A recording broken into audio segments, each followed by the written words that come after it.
Agricultural repair meant survival, and survival meant loyalty. By rebuilding the countryside, the Qing transformed themselves into protectors rather than destroyers. This cultural and administrative blending created a foundation for long-term rule, but another challenge remained: securing and expanding empire territory in an age of global change.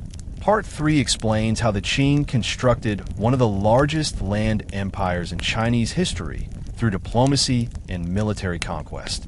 The early Qing period represents one of the most dramatic expansions of territorial control in Asian history. Yet this achievement required more than brute force. It demanded negotiation, cultural diplomacy, and pragmatic flexibility. While the Ming had struggled to control distant frontier zones, the Qing developed a sophisticated political system that integrated border peoples rather than merely conquering them. Their first challenge lay in Manchuria itself. The Manchus needed to preserve ancestral homelands while ruling China from Beijing. To achieve this, they declared Manchuria a protected region closed to Chinese immigration. Hunting grounds, ancestral tombs, and banner farms remained exclusively Manchu.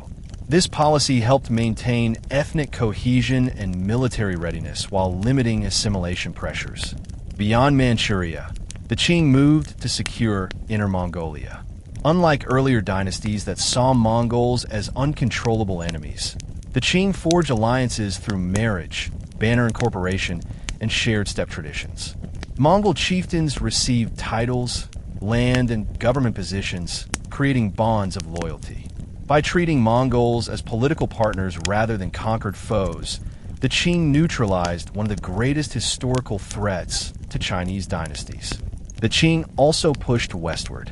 They began forging relationships with Muslim communities in Xinjiang through diplomacy and military show. Although full conquest would occur later under Qianlong, the foundation for Western expansion started early. Promises of trade security, caravan protection, and religious autonomy. These agreements gradually connected China to Central Asian networks. Meanwhile, Qing diplomacy extended south into Tibet. Recognizing Tibet's religious influence, the Qing gained legitimacy through alliances with the Dalai Lama. Rather than attempting cultural domination, they used spiritual patronage, portraying themselves as protectors of Tibetan Buddhism to win loyalty across the plateau. The Qing then secured Korea through respectful suzerainty. The Korean Joseon court accepted Qing's superiority reluctantly, but the Qing handled the relationship through ritual diplomacy rather than military brutality. Tribute missions continued, Confucian ties deepened, and the region stabilized. These international relationships reinforced Qing legitimacy across Asia. Internally, the Qing established new administrative layers in the southwest. Han Chinese officials worked alongside Manchu banner officers to stabilize Yunnan, Guizhou, and Guangxi, regions where Ming loyalists and ethnic minorities resisted. Instead of replacing existing systems, the Qing blended tribal law, local customs, and imperial oversight, creating flexible governance models that lasted centuries. This territorial expansion mattered because it reshaped Chinese identity. Under the Qing, China became a multi-ethnic empire, not merely a Han kingdom. Rather than shrinking, Chinese territory grew to unprecedented size. Yet while the Qing were building empire, they still faced Ming loyalism, especially in Taiwan and the southern seas. Zheng Qinggong's maritime state represented an existential threat. To destroy it, the Qing would require naval modernization, foreign strategy, and ruthless political intelligence.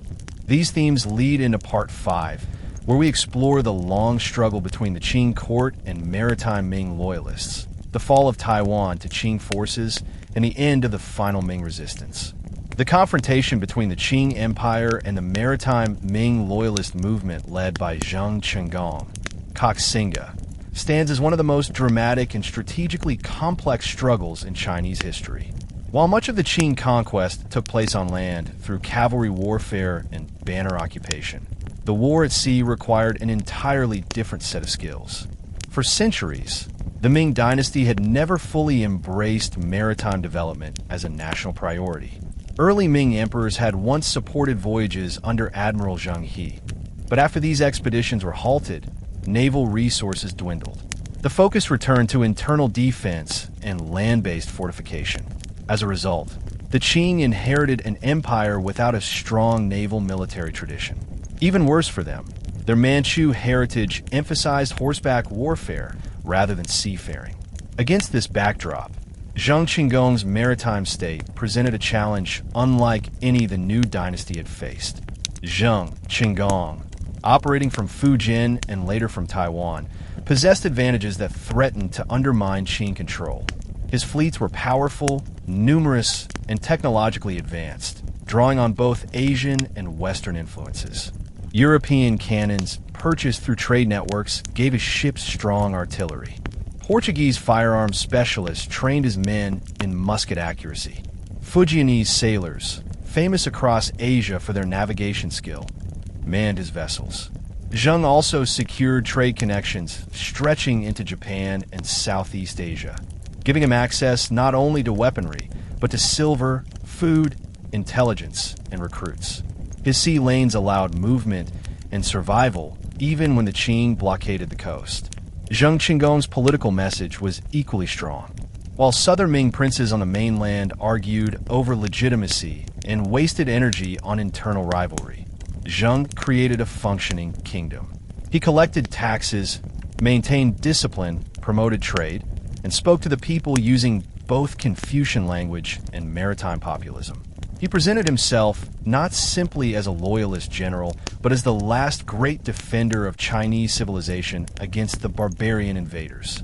His mother's Japanese background gave him diplomatic reach and cultural flexibility, while his father's previous connections to Ming commerce provided a firm economic base.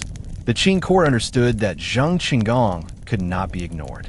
If the regime failed to defeat him, he could build alliances with Japan or European powers. The Manchus feared a nightmare scenario, a maritime superpower supporting rebellions along the Yangtze River, sparking civil war inside the empire. Thus, the Qing adopted methods they had rarely used: naval production, maritime surveillance, and coastal population displacement. The most brutal of these was the coastal evacuation movement known as the Great Clearance, or hygiene. Beginning in the late 1640s and expanding through the 1650s, Qing officials ordered millions of civilians to abandon coastal villages and move several miles inland. Homes were burned, ports sealed, and agricultural land left to rot. The goal was simple: cut Qing off from food, fresh water, manpower, and intelligence. Without coastal support, his fleet would weaken. Yet this policy inflicted horrific suffering. Ordinary farmers who had nothing to do with resistance were uprooted. Cultural heritage sites were destroyed. Economic life collapsed. Coastal communities that had traded overseas for centuries suddenly found their entire identity criminalized. Despite this brutality, Zheng Qinggong survived. He raided coastal points, captured Qing warships, and even defeated large army detachments sent south to suppress him. The thriving commercial world of the South China Sea became a refuge for Zheng's authority. His fleets patrolled trade routes and demanded tribute from ships entering his sphere. In the eyes of many, Zheng was an emperor at sea, but Zheng's greatest campaign would not occur on the mainland coast. It would unfold across the sea, on an island controlled by European colonial power, Taiwan. The struggle for Taiwan marked a turning point not only in Chinese history, but also in East Asia's colonial landscape. Yet Zheng's sailors were highly experienced.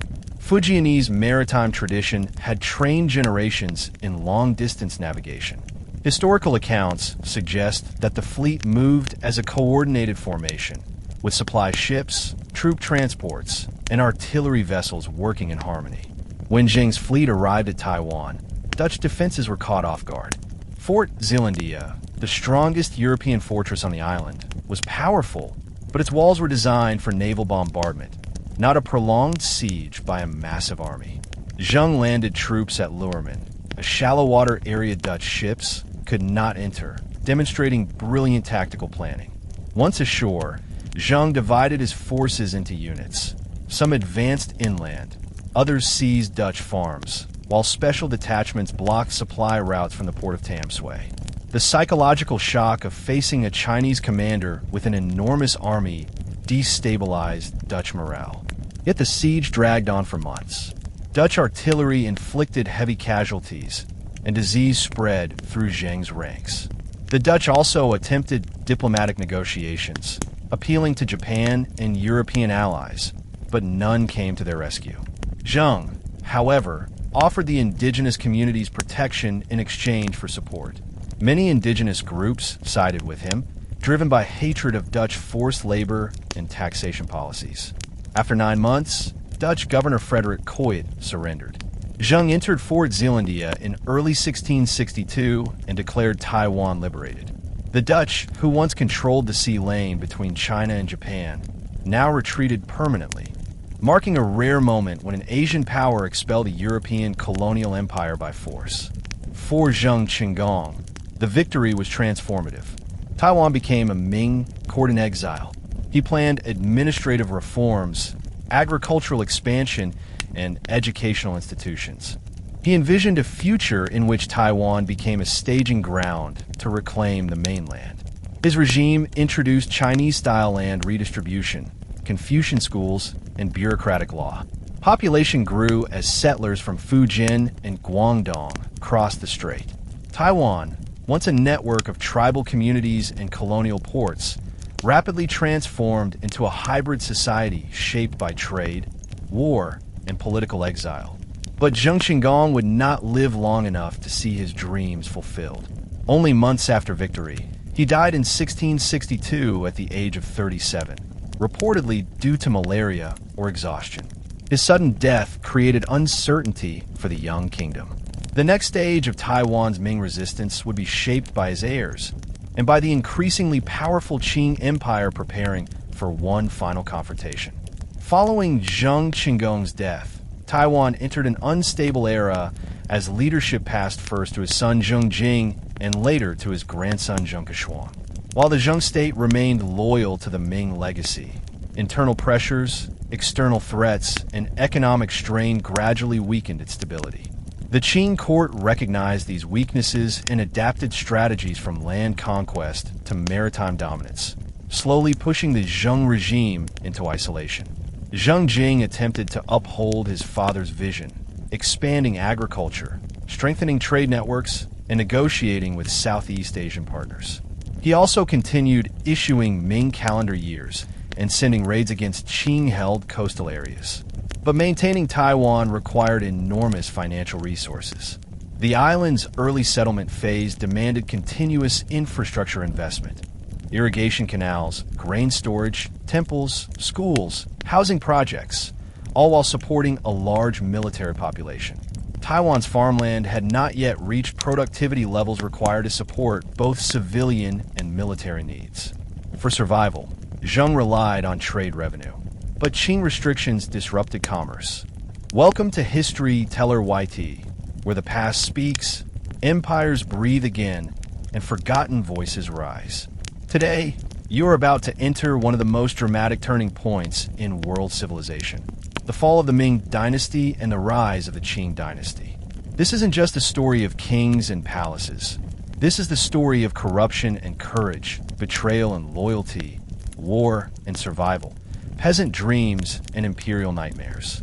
From the burning gates of Beijing to the silent battlefields of Manchuria, from endless peasant rebellions to powerful Manchu Conquest, from silver collapse to global economic shock, from cultural brilliance to military failure. This history is a 2-hour journey through the soul of China. You will see how an empire that once ruled the seas with Zheng He's mighty fleets collapsed into poverty, famine, and rebellion. How secret corruption inside the Forbidden City shattered the Ming government. How Li Zicheng rose from hunger to destroy a dynasty. How the Manchus crossed the Great Wall and became emperors. How the Qing united a vast multi-ethnic empire and then slowly fell under the weight of Western industry. Every part reveals a new layer: politics, culture, psychology, philosophy, environment, gender, religion, identity, nationalism, and global consequence. The rise and fall of Ming and Qing is not just Chinese history. It is a mirror of the world's future. So stay with us. Listen deeply, because by the end, you will not only know what happened, you will understand why great empires fall. Welcome to the journey. This is History Teller YT, and this is the fall of the Ming and the rise of the Qing. The fall of the Ming Dynasty in 1644 did not happen suddenly, nor was it caused by one single event. Instead, it was the result of decades of slow decline, mismanagement, corruption, and external pressure that weakened the once powerful Chinese empire from the inside out. To truly understand why the Ming fell and how the Qing dynasty came to dominate China for nearly 3 centuries afterward, we must go back to the late 16th and early 17th centuries, when problems began to spread through every level of Ming society. The Ming state after 1600 was still very impressive on the surface. China remained one of the largest and most advanced civilizations in the world, with beautiful art, major trade networks, and a rich intellectual culture. But beneath that surface, huge cracks were forming. Taxation became increasingly chaotic because the government struggled to control revenue. The empire depended on silver for tax payments, especially after the single whip reform, which required peasants to pay taxes in silver rather than in grain or labor. When the global silver market shifted and imports from Japan and Spanish America slowed, the value of silver changed rapidly. Peasants who had once been able to pay their taxes suddenly could not. As a result, the government treasury shrank. Meanwhile, scholar officials who were supposed to run the state fairly were competing for influence, performing ceremonial duties instead of solving real problems and filling their own pockets with money and land. Corruption spread because officials had too little supervision and the emperor too little energy to correct them. In the late Ming period, emperors often avoided direct rule, spending long periods secluded in their palaces, leaving governance to eunuchs and faction leaders. This weakened legitimacy and created factions inside the imperial court that fought like rival political parties. Instead of solving China's agricultural problems, court officials argued about ideology. Instead of repairing the military, they debated who should gain prestige. The state slowly lost its ability to govern one of the world's largest populations. At the same time, the population of China increased dramatically. While population growth can strengthen a state, it can also become a burden if agricultural output and government policy cannot keep up. As harvest failures began to spread across the empire in the early 1600s, huge numbers of peasants found themselves starving, homeless, or trapped in debt. The Ming state lacked the money to provide relief. Natural disasters worsened matters. Floods, droughts, and a colder climate called the Little Ice Age reduced food supplies even further. As hunger spread, criminal activity rose, and desperate people turned to rebellion as a means of survival. This period created fertile soil for peasant uprisings. Over time, bandit groups and rebels gained strength because weak regional garrisons could not stop them, and local elites stopped cooperating with the Ming court. Many villages had to defend themselves because the government army was either unpaid, badly supplied, or unwilling to fight. In other words, the Ming did not fall simply because of foreign invasion. It fell because its own internal systems collapsed first, leaving it exposed to outside threats like the Manchus. The next 2 segments of this part will explore the political cracks within the imperial court and the rising crisis in the countryside. Near the end of the 16th century, the Ming leadership changed dramatically, and not for the better. The Wanli Emperor, who ruled from 1572 to 1620, began his reign with promise. Under the guidance of his early advisors, China experienced a period of recovery, where finances seemed stable and administration strengthened. The Great Clearance Policy and coastal guard patrols made smuggling dangerous. Meanwhile, factionalism emerged within the Zheng military leadership. Officers disagreed about strategy. Some favored aggressive attacks on Qing targets, while others believed diplomacy offered better survival chances. When Zheng Jing died in 1681, conflict intensified. His teenage son, Zheng He, inherited a fractured state facing momentum-shifting geopolitical realities. On the mainland, the Qing military revolutionized naval warfare. Under the Kangxi Emperor, the court built new fleets, trained sailors, and hired foreign experts familiar with European ship design. Many Qing warships soon equaled those of Taiwan in technology and firepower. The empire also lifted the coastal evacuation policy to revive maritime commerce and encourage loyalty, undermining Zheng influence along the coast. The decisive blow came when the powerful Admiral Shi Lang defected to the Qing. Shi had once served under Zheng He and knew the family's tactics intimately. Kangxi recognized his value and placed him in charge of the naval campaign against Taiwan.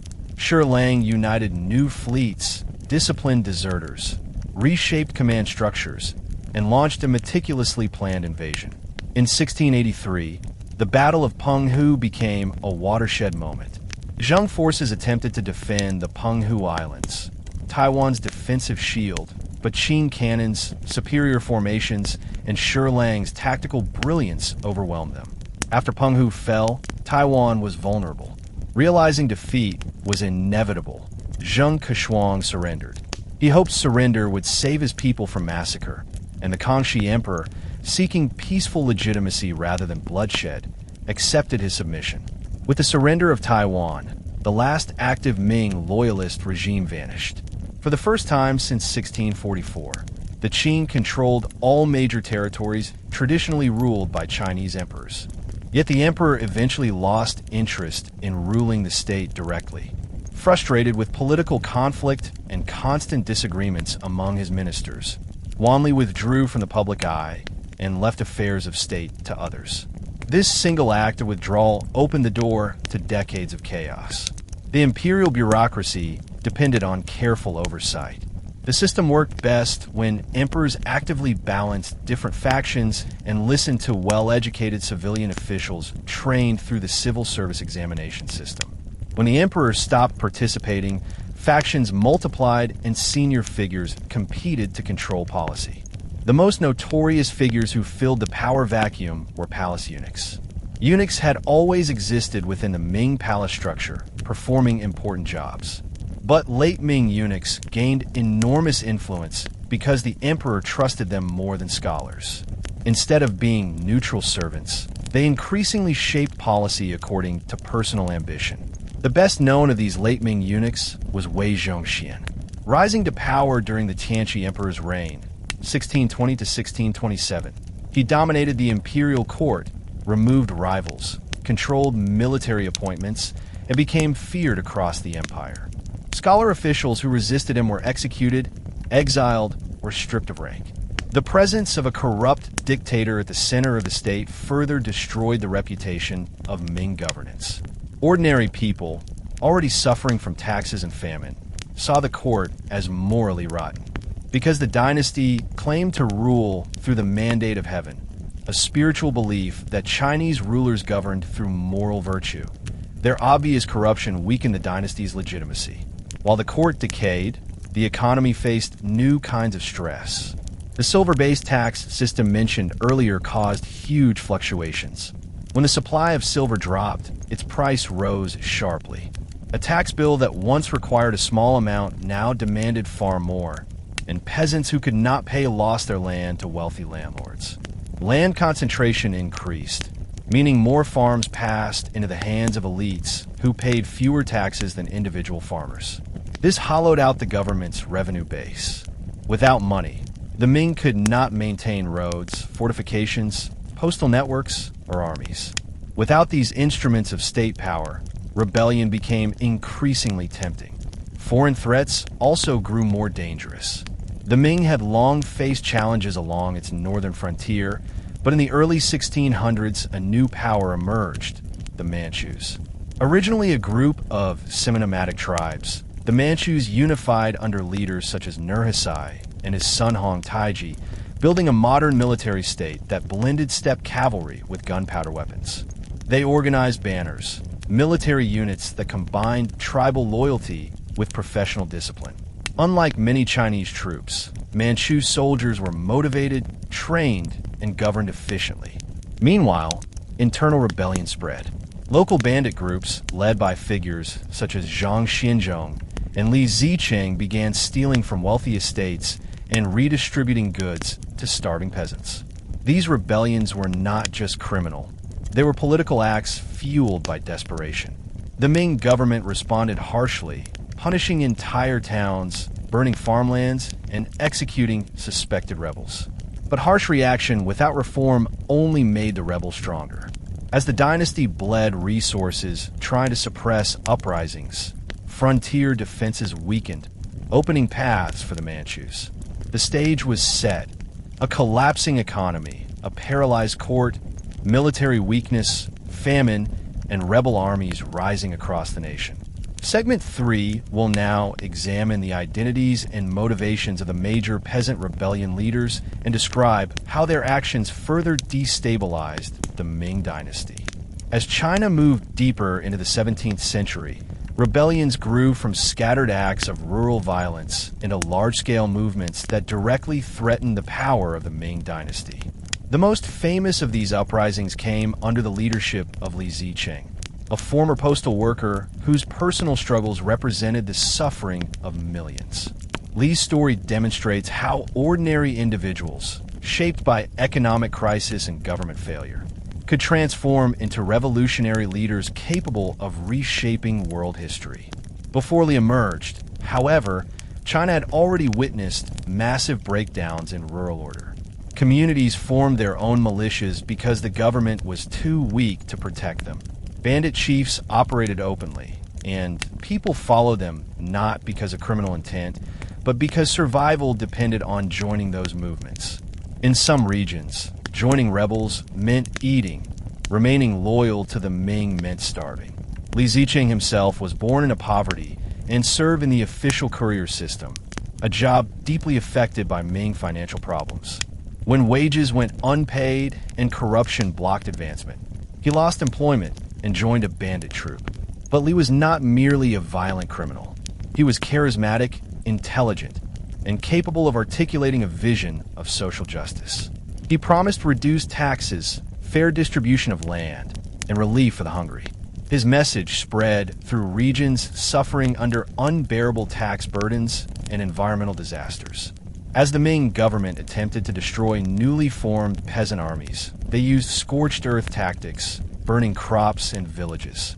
These violent policies only accelerated recruitment for Li Zicheng's cause, transforming a rebel band into a revolutionary force. At the same time, Zhang He operated in the southwest. His rebellion was far more brutal, leaving behind a legacy of mass killing and terror, especially in Sichuan. Zhang's methods weakened the Ming by destroying agricultural infrastructure and depopulating entire regions. Although his rebellion did not lead directly to the dynasty's fall, it contributed to the general sense that the government could no longer control the empire. Peasants who once viewed the Ming throne as a heavenly institution now saw it as a failing, corrupt machine unable to protect them from starvation or violence. The government attempted reforms, but too late. Ministers argued over policy rather than acting decisively. Military commanders lacked supplies, and soldiers often defected to the rebels or surrendered to the Manchus. When armies do not trust their officers or believe in the government they serve, collapse is inevitable. Meanwhile, climate disasters continued. Drought devastated northern China, freezing temperatures shortened growing seasons, and locust plagues destroyed crops. The suffering population interpreted these disasters as signs that the Ming had lost the mandate of heaven. By the 1630s, Li Zicheng controlled enormous territory. His armies moved across Shaanxi, Hunan, and Hubei, capturing cities and gaining followers. He proclaimed himself the dashing king and gradually developed a governmental structure, appointing officials and issuing orders like a real ruler. His ambition grew until he planned to seize Beijing itself, the symbolic heart of China. Once rebels threatened the imperial capital, the logic of empire changed completely. What had once been seen as scattered domestic unrest became an existential crisis. When examining the final collapse of the Ming Dynasty, it is essential to focus not only on the rise of rebellion, but also on the failures occurring at the highest levels of imperial government during the late Chongzhen reign. The Chongzhen emperor, who ruled from 1627 to 1644, inherited a state already weakened by internal corruption, factionalism, and widespread economic distress. However, unlike his recent predecessors, the young emperor was hardworking and deeply determined to restore Ming authority. Ironically, his determination, political distrust, and impatience contributed to the downfall of his dynasty rather than saving it.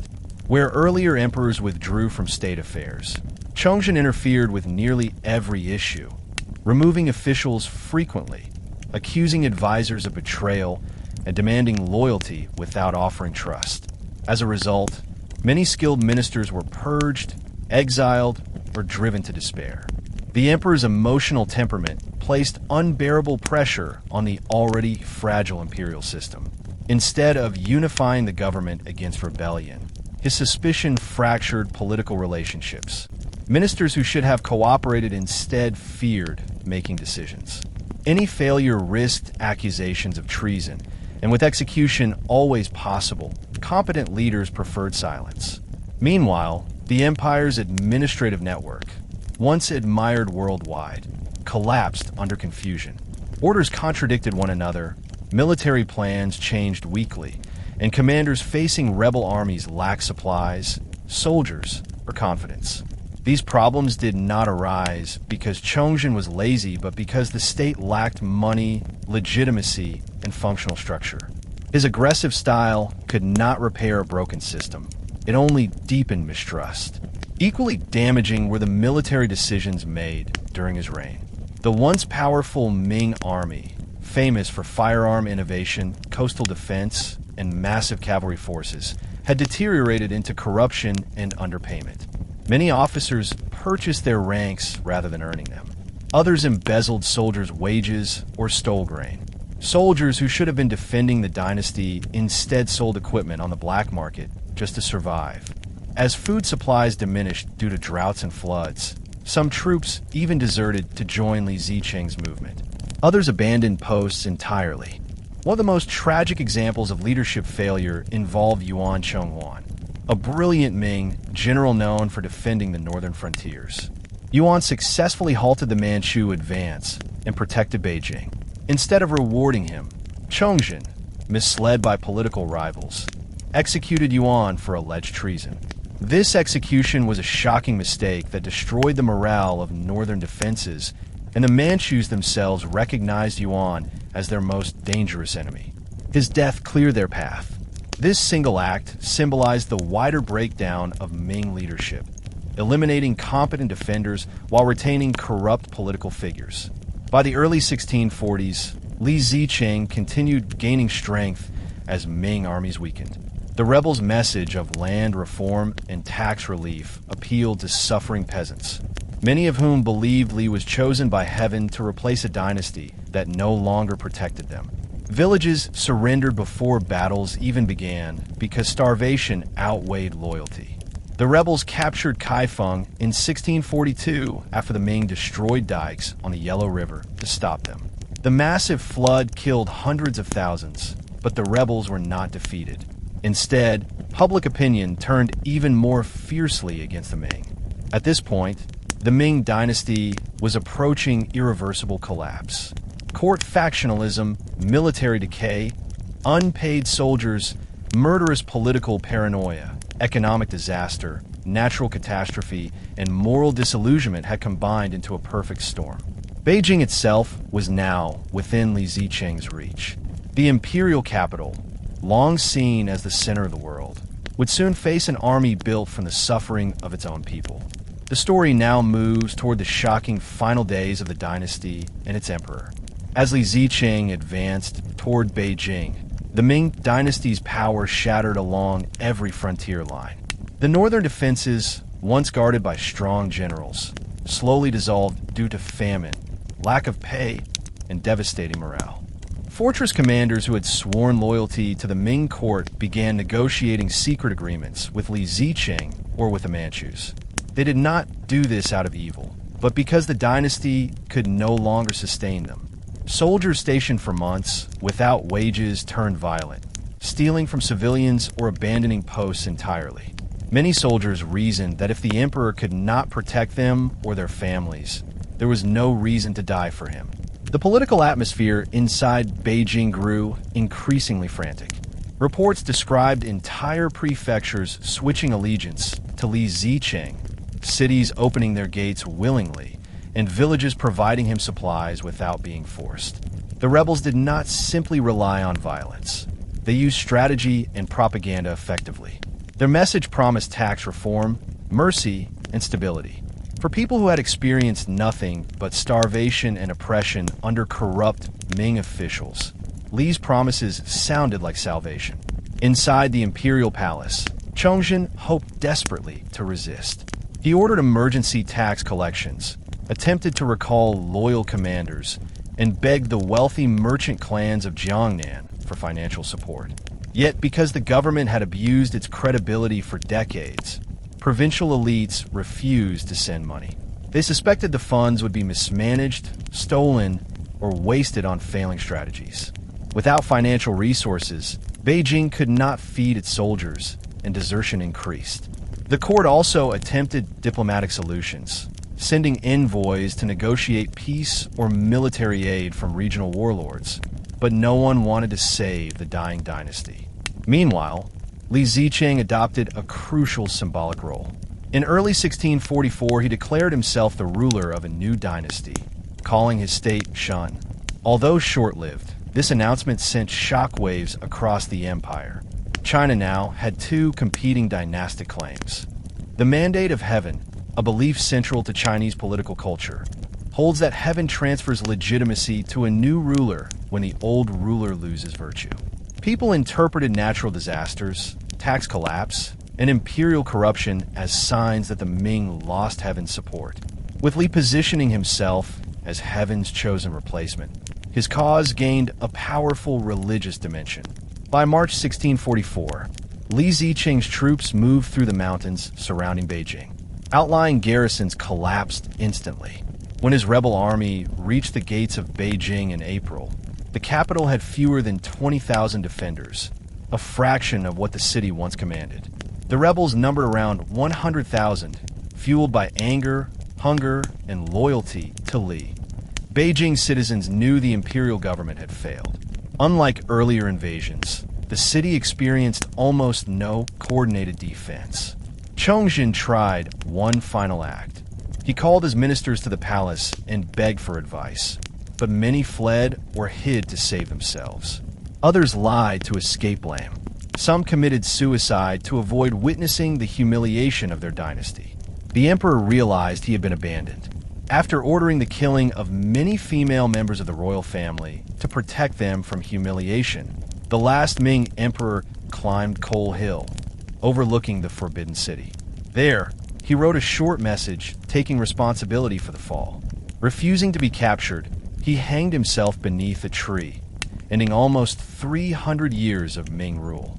Though the emperor's suicide marked the symbolic end of the Ming Dynasty, the story did not end with Li Zicheng's triumph. Because while the rebels captured Beijing, a far more powerful force waited just beyond the Great Wall, the Manchu Qing. Their arrival would rewrite the fate of China entirely.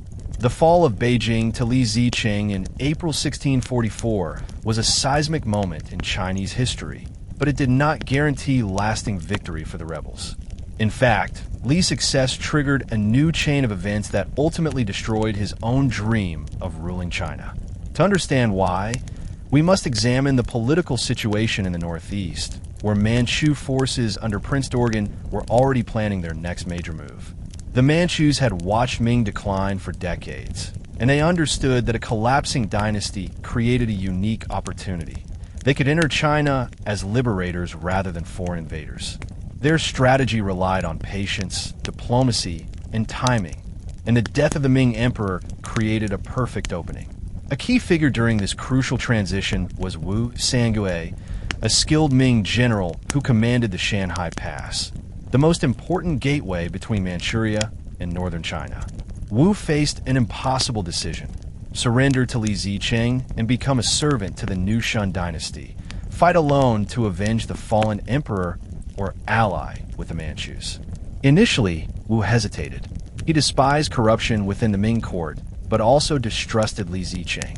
When Li's forces seized Beijing, they confiscated Wu's property and reportedly mistreated members of his family. Whether these motivations were personal, political, or exaggerated by later historians, the outcome was dramatic. Wu chose to ally with the Manchus, opening the gates and allowing them into China to defeat Li Zicheng. The Battle of Shanhai Pass in May 1644 became a turning point. Manchu cavalry, combined with Wu Sangui's experienced troops, crushed Li Zicheng's rebel forces. This defeat marked the beginning of Li's downfall. His dream of replacing the Ming Dynasty evaporated as he retreated across northern China, pursued relentlessly by Manchu armies.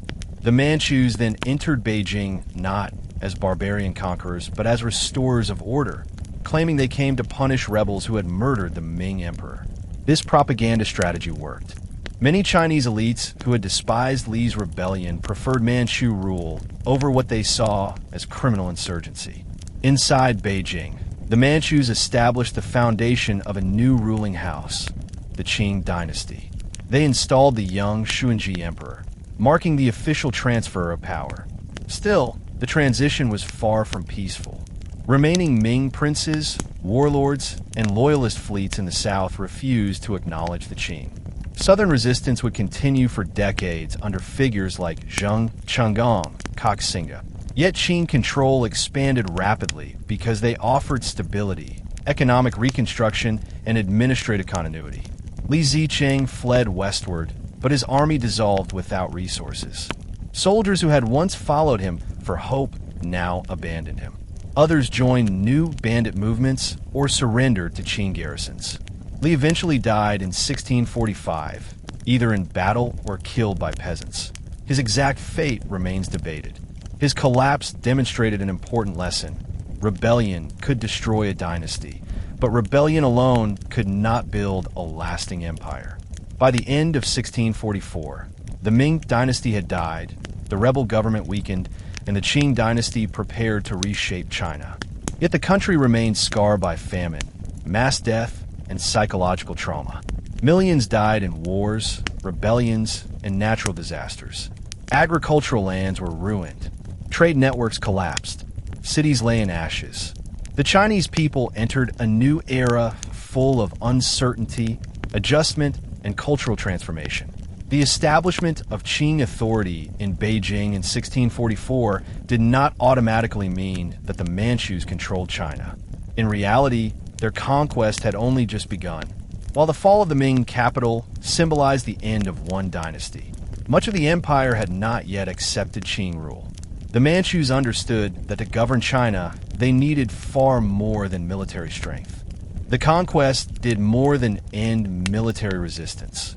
It unified the empire, secured maritime borders, and confirmed Qing naval modernization. From this moment forward, Taiwan became a prefecture of the Qing Empire, and the Zheng legacy evolved from active resistance into cultural memory. Yet, even in defeat, the Ming legacy endured. Scholars continued writing histories that mourn the fall. Poems comparing fallen leaves to lost dynasties filled literary collections. Folk operas glorified Zheng He as a hero who fought to preserve Chinese honor. Taiwan itself kept Ming cultural structures alive, influencing future identity debates centuries later. With the Ming loyalists finally defeated, the Qing dynasty could focus on internal stability and imperial expansion, shaping the next great chapter in Chinese history, one defined by Kangxi, Yuanzhang, and Qianlong, three emperors whose combined rule would form the golden age of the Qing Empire. The rise of the Kangxi Emperor marked a transformative turning point in Qing dynasty history. Born in 1654 and ascending the throne as a child, Kangxi inherited a nation still recovering from the trauma of dynastic transition. The early years of his reign were dominated by regency politics, banner influence, and Manchu court factions struggling to control the direction of the empire. Yet over time, Kangxi would reshape himself into one of the most respected rulers in Chinese history. Through intellectual leadership, military success, disciplined governance, and cultural integration, Kangxi built the groundwork for a stable empire that would last well into the 18th century. His rule symbolized the possibility that a once foreign ruling family could become fully accepted within Chinese political culture. Kangxi's political journey began under the regency of Opium, a powerful Manchu, noble and military hero who believed he could direct imperial policy without meaningful oversight. They required legitimacy, administrative cooperation, cultural negotiation, and the ability to speak to China's Confucian heart. If they failed to achieve these goals, they would remain foreign conquerors ruling a divided nation instead of legitimate sons of heaven. Therefore, the Qing leadership, especially Prince Dorgan, who acted as regent for the young Shunji emperor, developed a strategy to win over the Chinese elite. Rather than destroying the Ming administrative structure, they preserved it. They kept existing county governments, maintained the civil service examination system, continued imperial rituals, and appointed Han officials to high positions. This approach was not simply political manipulation. It reflected the Manchu understanding that ruling China meant absorbing Chinese traditions rather than erasing them. Still, Qing rule was not welcomed everywhere. Many Ming loyalists believed surrender was treason against the ancestors. For bureaucrats trained in Confucian ethics, loyalty to the legitimate emperor outweighed survival. Scholars shaved their heads in mourning, wrote poems condemning the fall, and refused political appointments under the Qing. Meanwhile, the Manchus adopted symbolic policies to demonstrate dominance. Their most controversial rule required all Han men to shave their foreheads and braid the rest of their hair into a queue, symbolizing obedience to the Qing emperor. Refusal meant execution. This hair policy provoked unrest across the empire, particularly in the south, where anti-Qing sentiment exploded. The Manchus justified the rule by claiming it marked loyalty, but to many Chinese people it represented humiliation and cultural conquest. Some villages chose mass suicide rather than shave. Others rebelled violently, turning Qing hair laws into rallying cries for resistance. As the Qing consolidated northern power, their biggest priority was preventing rebel groups from returning. They viewed Li Zicheng and remaining Shun loyalists as threats whose ideology could inspire further rebellion. To gain popular support, the Qing portrayed themselves as liberators who had punished a rebel murderer of the Ming emperor. Propaganda described Li Zicheng as a false king who brought chaos. By aligning themselves with the narrative of restoring order, the Manchus framed their conquest not as invasion, but as salvation. Many people accepted this view after years of famine, taxes, and war. Stability, even under foreign rulers, seemed preferable to endless rebellion. This message found fertile ground among scholars who despised Li's radicalism and brutality. However, even as northern China transitioned into Qing administration, the south remained filled with Ming princes who refused surrender. The largest cluster of resistance formed around Nanjing, the secondary capital of the Ming. Loyalist officials and surviving members of the imperial family gathered there, believing they could revive the dynasty. But they underestimated their greatest enemy, themselves. The southern Ming princes, Fuqin, Lu Prince, Tang King, and others, spent more time arguing about succession than defending China. Rivalry, pride, and confusion destroyed any chance of unity. While Qing armies pushed south with discipline, Ming loyalists wasted time debating which prince should become emperor. This conflict will guide the next segment, showing how South China became a battleground for China's future. The atmosphere in South China following the fall of Beijing was complex, filled with hope, fear, political rivalry, and shifting loyalties. Many officials who fled the north believed they could rebuild the Ming court in Nanjing, just as the dynasty had once rebuilt after the fall of the Yuan. Yet the southern Ming world they entered was far different from the idealized vision they carried. The South had long been wealthier, culturally vibrant, and more educated than the North. But this prosperity also meant that local elites were fiercely independent and unwilling to surrender their regional power to a centralized government. The Ming remnants who arrived in Nanjing discovered that southern China did not want a dynasty saved. They wanted autonomy, security, and influence.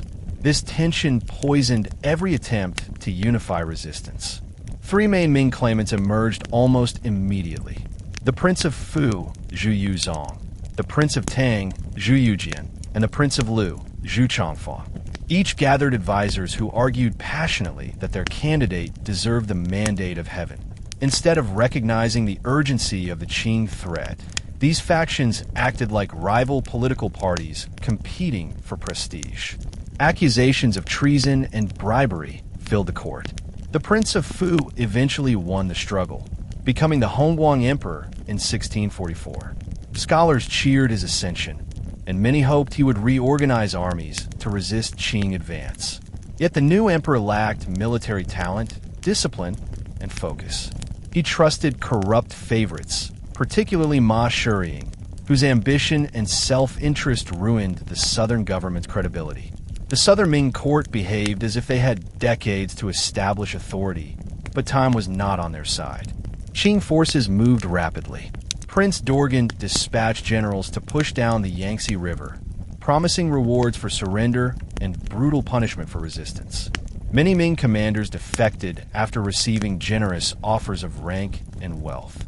Others saw the Qing's disciplined armies and realized that resistance seemed hopeless.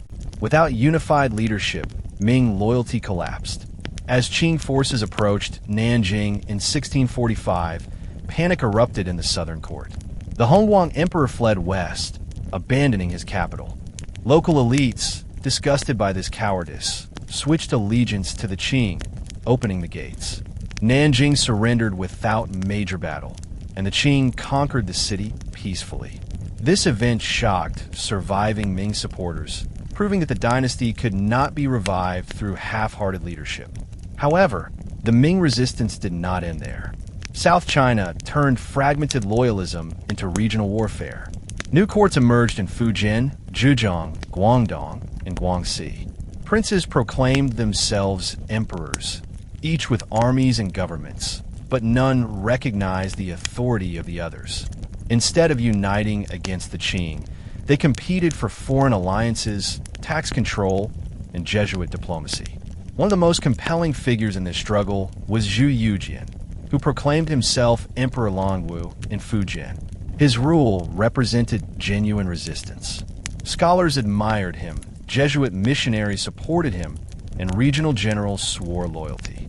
Yet Qing armies, supplied by Manchu cavalry and defected Ming troops, marched southwest. Longwu was captured and executed in 1646, extinguishing another potential restoration. These southern Ming governments demonstrated a painful truth. Dynasties do not fall only when they lose battles.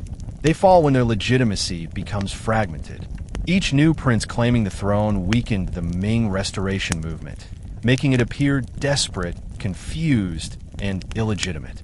People longed for stability and order, not multiple emperors arguing in exile. That hunger for stability would shape the next phase of China's future, a phase defined by naval resistance, foreign trade, and the rise of Zheng He, a name that would become legendary in Chinese history. To understand how the Ming legacy survived beyond 1645, one must turn away from the rivers and farmlands of South China and look toward the sea. For centuries, southeastern China had been home to powerful maritime families who grew wealthy from trade with Japan, Southeast Asia, and Europe. Among these families, none were more influential than the Zheng clan of Fujian, led first by Zheng Zhilong and later by his famous son Zheng Qinggong. Known in the West as Kangxi, the family commanded a vast fleet that rivaled national navies. Their ships carried silk, porcelain, spices, silver, and weaponry across multiple oceans. Their power did not depend on imperial appointments, but on profits, networks, and loyalty bonded by personal honor. After the Qing captured Nanjing and executed the Longwu emperor, hopes for restoring the Ming shifted to the sea. Zheng He was young, charismatic, educated, and deeply loyal to the Ming cause. His mother was Japanese, which helped him form maritime alliances, and his father was the wealthiest man in China, controlling ports and thousands of armed sailors. When the Qing demanded Zheng He surrender, he complied, believing peace was inevitable. But Zheng He refused to abandon loyalty to the fallen dynasty. He inherited his father's fleet and turned it into the greatest naval resistance force in Chinese history. From 1646 onward, Zheng built coastal strongholds, issued Ming-era coins, named himself Prince of Yinping, and continued to refer to Ming year dates on documents. The Qing understood that Zheng He was not merely a pirate. He controlled international trade routes, collected taxes, and commanded loyalty from entire coastal populations. To defeat him, they implemented harsh maritime restrictions called the Great Clearance, forcing millions inland to cut Zheng off from supplies. Families living along the shore were forced to abandon villages and farmland. The suffering was enormous. But even such brutality could not eliminate Zheng's influence. Zheng represented what the Ming could have become: adaptive, maritime, and open to foreign technology. He purchased Western cannons, used muskets, and trained his sailors with European firing strategies learned from Jesuit specialists. His army mixed cultures, weapons, and tactics in ways traditional land-based Ming armies never imagined. He also understood psychology. Zheng framed the Qing as barbarian invaders and painted himself as the final true defender of Han culture. While Ming princes argued over titles, he built a functioning government. In 1661, Zheng He launched one of the boldest campaigns in East Asian history. He crossed the Taiwan Strait and seized Taiwan from Dutch colonizers. The island became his base, creating the last sovereign Ming state.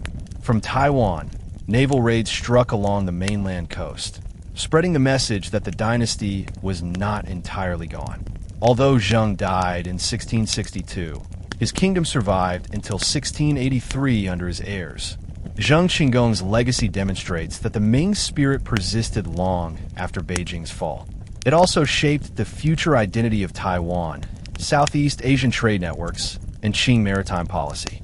Meanwhile, the Qing continued their conquest of inland China, crushing loyalist armies, transforming government systems, and reshaping Chinese culture in profound ways.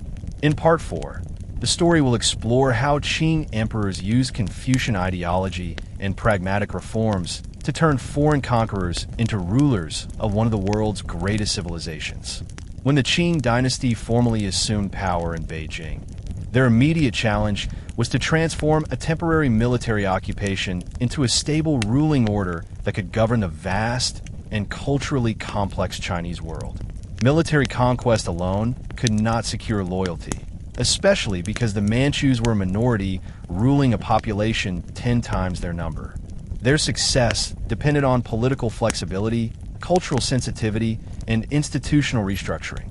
Unlike the Mongols of the Yuan Dynasty, who remained culturally separate and often seemed indifferent toward Chinese tradition, the Qing launched a deliberate campaign to present themselves as legitimate inheritors of China's imperial heritage. This strategy blurred the lines between foreign conquerors and Chinese rulers, ultimately allowing the Qing to maintain authority for nearly 3 centuries. To begin consolidating their rule, the Qing continued most Ming bureaucratic practices. Civil officials kept their positions, tax systems remained largely unchanged, and Confucian academies reopened almost immediately. Prince Dorgan and other Manchu leaders realized that educated Chinese elites were essential tools of governance. If they alienated scholars, rebellion would spread like wildfire, as it had against the Mongols. So the Qing spoke the political language the Chinese understood best, the language of Confucian virtue. Dynastic proclamation documents emphasized moral purpose rather than military superiority, stating that the Qing rose to restore peace, punish disorder, and revive China's classical values. The Manchus also carefully incorporated the civil service examination system, treating it not only as a method of recruitment, but as a symbolic bridge between the new court and traditional Chinese society. Although examinations resumed in 1646, they contained subtle changes. Confucian texts remained the intellectual foundation, yet Manchu language skills and loyalty to Qing authority were quietly encouraged through essay themes. Many scholars saw these alterations as acceptable compromises, believing they could continue their pursuit of learning while serving a new dynasty. Others resisted, seeing cooperation as a betrayal not merely of the Ming, but of their cultural identity. Even so, the majority of educated elites eventually cooperated, because the examinations offered social mobility and prestige, something no loyalist exiled court could match. Institutionally, the Qing innovated beyond Ming precedents. They used the eight-banner system not only as a military organization, but as a social and administrative framework. Banner families received land and salaries directly from the court, ensuring loyalty to the emperor rather than regional warlords. Banner garrisons stationed across China deliberately functioned as surveillance and defense networks. This system allowed the Qing to insert military influence into government regions without replacing local Han administrators. Such arrangements struck a balance between dominance and inclusion. However, Manchu leadership also enforced practices that demonstrated cultural control. The most infamous example was the Q Order, which required all Han males to shave the front of their heads and braid the rest. While seen as humiliating by many, the order served a political purpose. It marked the population physically, signaling that the Qing had conquered the body as well as the state. Some rebellions erupted, especially in Jiangnan, Guangdong, and Sichuan. But the Qing suppressed these uprisings swiftly and violently, sending a shockwave across the empire that resistance would bring devastation. At the same time, the Qing court invested in restoration projects, repairing roads, reorganizing granaries, reusing abandoned farmland, reopening libraries, and encouraging agricultural recovery. These actions built public trust. Many civilians, exhausted by war and famine, accepted Qing governance because it offered something the Ming had failed to deliver during their decline: stability, food distribution, and predictable law. By 1650, the Qing state began shifting from crisis management to cultural integration. The story now moves to how they shaped identity, art, ritual, and political legitimacy to truly transform themselves into emperors of China rather than foreign occupiers. The second major challenge facing early Qing emperors was the task of redefining cultural authority. The mandate of heaven doctrine required rulers to demonstrate moral superiority, intellectual competency, and ritual correctness. Conquest meant little if heaven did not sanction rule through tradition. Therefore, the Qing adopted a sophisticated dual identity approach. They were Manchu warriors to their own people, but Confucian rulers to China as a whole. This duality shaped everything from court ceremonies to foreign diplomacy. The Qing revived state-sponsored Confucianism, supporting temples, academies, and examinations. They sponsored the compilation of classical commentaries, promoted orthodox Neo-Confucian interpretations, and funded the teaching of Zhu Shi philosophy, mirroring late Ming intellectual norms rather than attempting to rewrite them. Scholars who once feared cultural annihilation discovered continuity instead. Early Qing officials understood that legitimacy came not from erasing the past, but from inheriting it. This strategy softened resistance across China, transforming former Ming officials into Qing administrators. But the Qing court also preserved and celebrated Manchu culture, refusing to allow assimilation to dissolve their own identity. They promoted archery, horseback traditions, shamanic rituals, and the Manchu language within the imperial household. This internal cultural preservation was crucial. If the Manchus lost their warrior identity, they feared becoming another powerless minority absorbed by China. As a result, Qing emperors lived between worlds, balancing steppe heritage and Chinese civilization. The Kangxi Emperor, though still a child during these early years, would later embody this duality perfectly. His future reign would promote scientific exchange, Jesuit mathematics, dictionary reform, and territorial expansion, building on foundations laid during this transitional period. But even before Kangxi took power, the Qing state had already begun shaping new artistic and intellectual landscapes. One major example was the explosion of Qing court art. Painters, calligraphers, and scholars received imperial patronage to create symbolic works representing peace after chaos. Palace art blended Manchu and Chinese imagery, dragons intertwined with steps, mountains alongside bows and arrows, horses galloping next to scholarly scrolls. These paintings told a political story, that the Qing were not outsiders, but legitimate heirs to China's world order. Printing culture also flourished. The Qing used print campaigns to rewrite narratives of Ming decline. They emphasized Ming corruption, eunuch abuse, court factionalism, and economic mismanagement. Although many Ming loyalists viewed such portrayals as slander, the effort succeeded because the public remembered the suffering vividly. When propaganda reinforces memory, it gains power. At the same time, censorship and information control expanded. The Qing targeted texts that criticized Manchu authority or praised Southern loyalists. However, they allowed most Ming scholarship to survive, demonstrating restraint that increased trust. Rather than burning libraries, the Qing collected them, absorbing cultural capital. Religious policy was also delicate. Buddhism and Taoism continued receiving state support, while Jesuit missionaries remained at court due to their knowledge of astronomy and mathematics. The Qing needed accurate calendars to prove heaven's mandate, and Jesuits offered superior tools for calculating solar eclipses and planetary motion. Collaboration between European science and Chinese court ritual strengthened the dynasty's intellectual prestige. Finally, land redistribution programs shaped rural society. The Qing reduced taxes in devastated regions, halted land seizures by corrupt elites, and re-established irrigation networks. Yet the empire that began with extraordinary martial spirit ended with armies that could not fight effectively against rebels, criminals, or foreign invaders. A major turning point came as the Ming government transitioned from wartime mobilization to peacetime administration. After defeating the Mongols, Ming rulers demobilized large portions of the military. Peasants assigned to military households, the Weisa, were ordered to farm land to support themselves. Over time, these hereditary troops lost combat skills and focused more on agricultural survival than martial training. Their weapons became outdated, their drill routines disappeared, and commanders falsified troop rosters to receive state stipends for non-existent soldiers.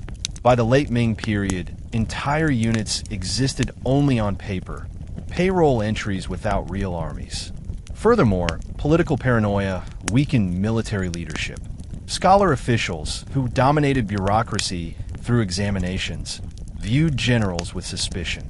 Fearing rebellion, emperors restricted military autonomy and executed officers who gained too much fame. The most dramatic example was General Yuanzhang, who successfully defended the northeast frontier against the Jurchens, the future Manchus.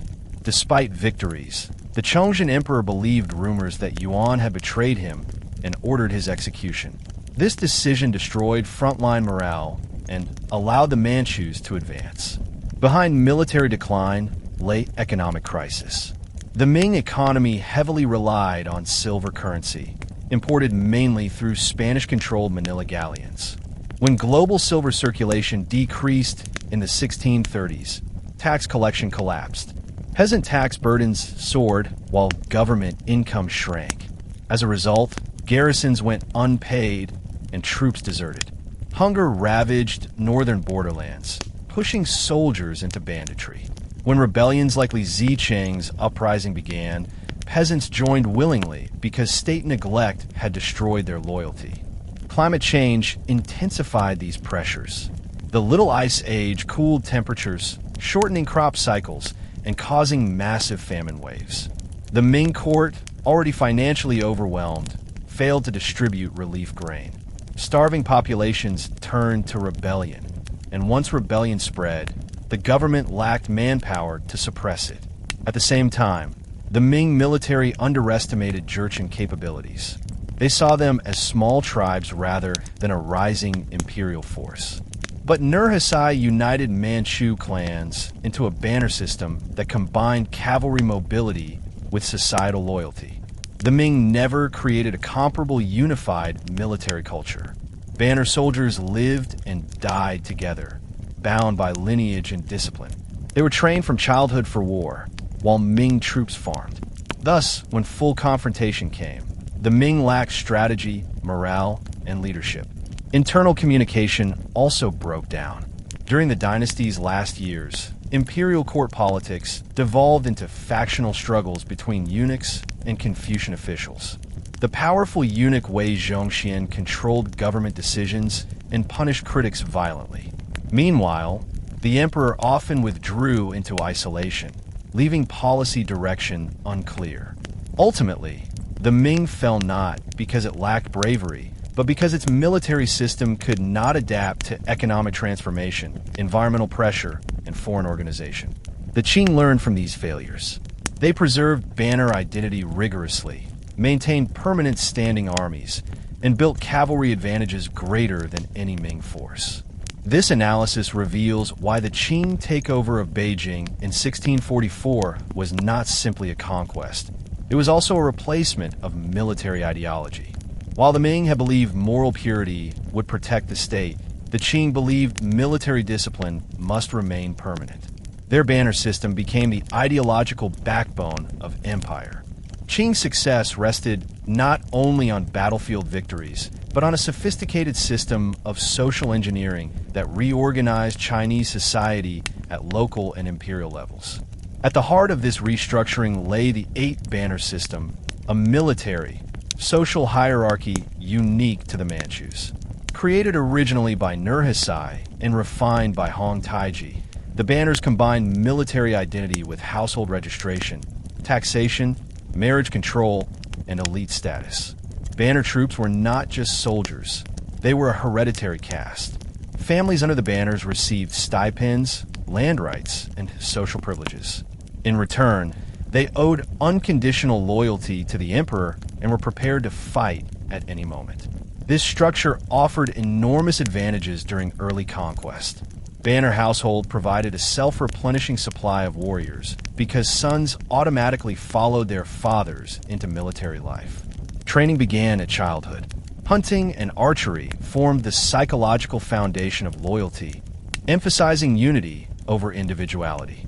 Meanwhile, the system integrated Mongol and Han units. Mongols joined as cavalry elites. Han defectors from Ming armies became artillery and infantry specialists.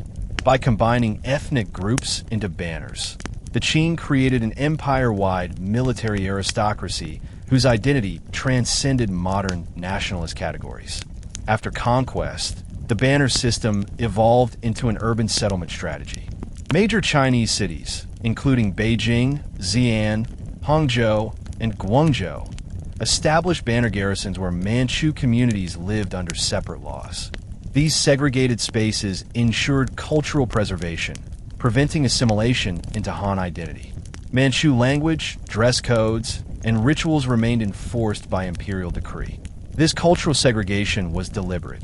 The Qing leadership believed mixing too deeply into Han society would weaken military backbone. Yet, paradoxically, this same segregation became a vulnerability centuries later when the banners declined economically and became dependent on state stipends. Beyond banners, the Qing practiced an administrative philosophy that combined Confucian governance with Manchu authority. While emperors were Manchu, government bureaucracy became overwhelmingly Han. Scholar officials continued using Confucian examination systems as gateway to power. This approach integrated elite Chinese families into state control, preventing rebellion by offering loyalty rewards. Rather than ruling as outsiders, the Qing presented themselves as legitimate Chinese emperors who preserved classical order. Even in frontier management, social engineering played critical roles. The Qing used indirect rule in Mongolia, restructuring tribal groups into administrative banners governed by hereditary princes. In Tibet, they took control through spiritual patronage, appointing high lamas under imperial approval. In Xinjiang, after crushing the Dzungars, they installed garrisons and civilian settlements, integrating the region through transport routes and agricultural colonies. Each frontier strategy adapted to local customs. Perhaps the most interesting example of Qing social engineering appeared in their marriage policy. Manchu elites were forbidden from intermarrying freely with Han families unless granted imperial permission. This maintained ethnic discipline, but also reinforced the belief that Manchu identity must remain pure to preserve empire. Economically, the Qing built a grain tribute system that fed the capital through canal networks. Maintaining the Grand Canal required enormous labor and functional bureaucracy. Failure would have led to starvation in Beijing, potentially triggering political upheaval. That is why the Qing emperors personally inspected canal districts, an act symbolizing their fuse of ritual and administration. Another aspect of Qing social engineering came through literary control. The court censored writings that threatened ideology, but also funded projects like the Siku Quanshu to preserve cultural heritage. This dual action demonstrated Qing belief that state legitimacy depended on dominating not only territory, but historical memory. Yet the Qing also engineered social harmony through Confucian ritualism. Grand sacrifices, local temple patronage, and imperial tours legitimized authority. These spectacles were not mere display. They were psychological reinforcement, convincing millions that the emperor embodied cosmic order. However, this system contained hidden risks. Banner privilege discouraged adaptation. As China modernized, banner soldiers lost relevance. They relied on stipends while ordinary Han Chinese developed market skills, maritime networks, and global trade experience. When the Taiping Rebellion and later foreign wars erupted, banners, once feared horsemen, proved ineffective. Social engineering that once strengthened empire now trapped it in rigid identity. The Qing legacy shows that designing society from above can produce unity, but can also create long-term brittleness. Systems built around hereditary privilege and rigid ideology struggle to evolve under external pressure. Ideological continuity lies at the core of how the Ming Qing transition shaped modern Chinese civilization. For centuries, the strongest binding force across dynasties was not ethnicity or language, but philosophy. Confucianism, adopted during the Han Dynasty, created a moral, political worldview that defined legitimacy, hierarchy, governance, and social identity. When the Ming collapsed, people did not abandon Confucianism. They judged the Qing using Confucian standards. The new dynasty legitimized itself not through bloodline, but through moral governance, lowering taxes, restoring granaries, suppressing corruption, and demonstrating benevolent rule. Oboi dominated the court, sidelining ministers who opposed him. Many viewed him as a threat to the young emperor's authority and to the balanced governance necessary for a stable future. Kangxi, even at a young age, recognized the danger in allowing military figures unchecked political power. When he came of age, he orchestrated Oboi's arrest, an event that shocked the empire. Removing Oboi publicly demonstrated that the young ruler possessed both courage and intelligence. It also marked the beginning of Kangxi's long-term strategy: consolidate imperial authority, eliminate rogue power centers, and prove that the emperor, not a faction, not eunuchs, and not generals, would guide China. Once Oboi was eliminated, Kangxi turned toward institutional rebuilding. He replaced incompetent officials with capable ones, rewarded loyalty, and punished corruption. Rather than employing large-scale purges like the Ming emperors had often done, he used gradual administrative reform. This approach reassured scholars and nobles that serving the Qing court would not place their lives in constant danger. His ability to work with Han elites distinguished him from earlier conquerors, such as the Mongols. Kangxi did not isolate himself behind Manchu privilege. Instead, he studied Confucian classics deeply and engaged in rigorous debates with scholars. Over time, educated officials came to believe that Kangxi was authentically Confucian in both spirit and practice. Kangxi's intellectual achievements were extraordinary. He insisted on mastering mathematics, astronomy, history, and geography. Jesuit scholars at court taught him Western scientific methods. Rather than rejecting foreign knowledge, Kangxi embraced it because he saw its potential for governance. Accurate astronomy, for example, allowed for precise calendar calculations, a crucial requirement for maintaining the mandate of heaven. Kangxi supported Jesuit mathematicians like Ferdinand Verbiest, who helped reform the Imperial Observatory. These scientific collaborations boosted Qing prestige and demonstrated that knowledge, rather than ethnicity, determined rightful rule. But Kangxi was not simply a scholar-emperor. He was also a commander. He personally led military campaigns to suppress the revolt of the Three Feudatories, a rebellion that threatened to tear apart southern China. These revolts, led by powerful generals who had once supported the Qing during conquest, attempted to form independent kingdoms when Kangxi sought to reduce their authority. If these rebels succeeded, China would fracture again, repeating the chaos of late Ming warlordism. Kangxi marched south, leading banner troops through brutal terrain, outmaneuvering rebel armies, and demonstrating unshakable strength. Through victory, he secured Qing control over the southern heartland. Most importantly, Kangxi believed loyalty must be earned rather than forced.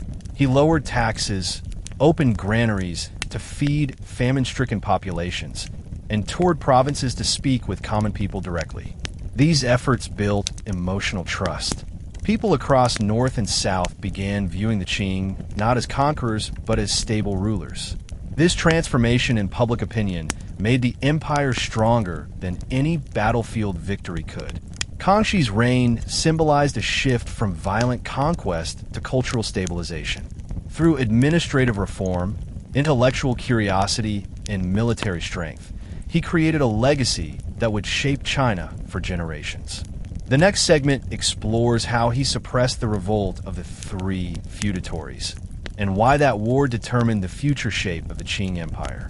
The revolt of the Three Feudatories stands as one of the most crucial internal conflicts in Qing history because it threatened to destroy the empire before it fully matured. The rebellion began with deep structural roots stretching back to the Ming-Qing transition era. During the early years of conquest, the Qing allowed certain powerful Ming generals who had surrendered, Wu Sengui in Yunnan, Geng Jingzhong in Fujian, and Shang Keshi in Guangdong, to maintain semi-independent territories. Each received enormous regional power as a reward for helping overthrow Li Zicheng and secure key military victories. These warlords were permitted to collect taxes, maintain private armies, and rule provincial territory like kings. This arrangement, while strategically useful during initial conquest, created long-term risks. The Qing court knew these men were not loyal out of devotion. They were loyal because it benefited them. Once the dynasty stabilized, their autonomous rule became a threat. By the 1670s, Kangxi believed that the empire could no longer tolerate warlord independence. The central state needed to reclaim authority if Qing rule was to endure. When Shang Keshi requested retirement to his homeland, Kangxi saw an opening. He ordered that Shang's territory be returned to the central government after his departure. This decision alarmed the remaining feudatories. Wu Sengui and Geng Jingzhong interpreted Kangxi's policy as preparation to strip their power as well. Rather than waiting passively, they launched a rebellion, claiming they fought for the restoration of the Ming Dynasty. Ironically, Wu Sengui, the same man who had invited the Manchus into China and helped destroy the Ming, now claimed he was fighting to restore it. Many saw this as political opportunism rather than genuine loyalty. The revolt spread quickly, engulfing nearly half of southern China. Provinces such as Sichuan, Guizhou, Hunan, Guangdong, Guangxi, Jiangxi, and Fujian fell into chaos. Ordinary civilians suffered enormously as armies destroyed farmland, seized grain, and forced men into service. The rebellion created famine across regions already recovering from decades of conflict. Kangxi realized that hesitating would allow rebellion to metastasize. He personally took command of banner armies and led campaigns into the south. His presence on the battlefield transformed morale. While many emperors in Chinese history remained inside palace walls during crisis, Kangxi lived among his soldiers, crossing rivers in winter, climbing mountains in storms, and risking death alongside the ranks. His dedication inspired respect, not only among troops, but among civilians who saw the emperor willing to sacrifice comfort to safeguard his empire. The war continued for 8 harsh years. In the early phase, the rebels held the advantage, using guerrilla tactics, mountainous defensive positions, and local militia support. But over time, Kangxi adapted strategy. He cut supply chains, isolated rebel warlords, and offered pardons to defectors. Geng Jingzhong surrendered in 1676. Shang Zhixin, Shang Kexi's son, followed soon after. Wu Sangui, the most powerful warlord, continued fighting until his death in 1678. Afterward, his grandson Wu Shifan attempted to hold power, but without Wu Sangui's leadership, rebel morale collapsed. In 1681, Qing armies stormed Kunming, ending the revolt. This victory reshaped China. The Qing permanently abolished regional warlord fiefs, centralizing state control. Banner garrisons expanded across southern China, integrating the region into Qing administrative structure. The empire became more unified than it had been even under late Ming governments. Politically, the revolt of the 3 feudatories confirmed Kangxi's legitimacy. He had proven himself capable of preserving China from civil collapse. Socially, the war convinced many Han Chinese that cooperation with the Qing offered stability, while resistance offered only chaos. The victory also allowed the Qing to redirect military resources toward another frontier threat, the Mongols. Beyond internal consolidation, one of Kangxi's greatest achievements was his defeat of the Zheng Khanate, a powerful Mongol state that threatened China's northern and western borders. For centuries, relations between Chinese dynasties and the steppe peoples had shaped political history. The Mongol Yuan dynasty had ruled China, and Ming emperors had spent enormous resources managing border alliances. When the Qing rose to power, they inherited the geopolitical burden of frontier defense, especially against newly united Mongol tribes. The Zheng Khanate emerged in the 17th century under leaders like Erdeni Batur and later, the formidable Galdan. The Zhengers aspired to revive the legacy of Genghis Khan by uniting Mongol groups and controlling the Silk Road trade arteries that crossed Central Asia. Their empire encompassed regions that today include Xinjiang, Western Mongolia, and parts of Kazakhstan. The Zhengers were fierce cavalry warriors, skilled diplomats, and economically powerful through livestock trade and oasis agriculture. Initially, the Qing and Zhengers engaged in diplomacy. Kangxi hoped to maintain peace through negotiated treaties and marriage alliances. However, the Zhengers also sought influence in Tibet and Mongolia, regions the Qing viewed as essential buffers protecting their northern heartland. When the Zhengers invaded Tibet in the 1680s, they challenged Qing's spiritual and political authority, forcing Kangxi to act. The war against Galdan was grueling. The Qing marched armies across freezing mountain ranges, suffering starvation, disease, and exhaustion.